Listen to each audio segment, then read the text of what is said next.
Much of the turmoil of this recession was caused by the irresponsibility of banks and financial institutions on Wall Street.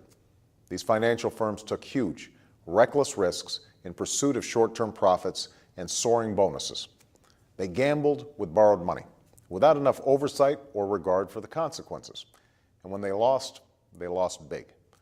Little more than a year ago, many of the largest and oldest financial firms in the world teetered on the brink of collapse, overwhelmed by the consequences of their irresponsible decisions. This financial crisis nearly pulled the entire economy into a second Great Depression. As a result, the American people, struggling in their own right, were placed in a deeply unfair and unsatisfying position. Even though these financial firms were largely facing a crisis of their own making, their failure could have led to an even greater calamity for the country as a whole.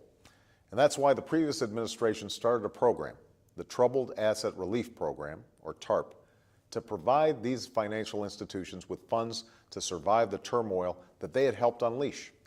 It was a distasteful but necessary thing to do.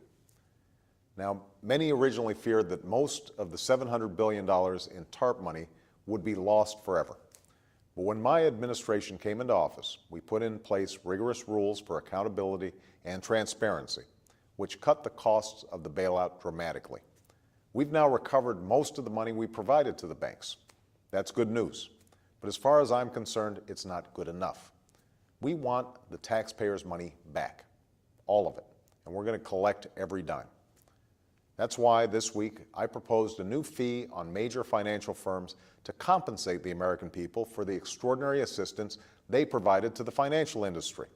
And the fee would be in place until the American taxpayer is made whole. Only the largest financial firms with more than $50 billion in assets will be affected, not community banks. And the bigger the firm and the more debt it holds, the larger the fee. Because we are not only going to recover our money and help close our deficits, we are going to attack some of the banking practices that led to the crisis.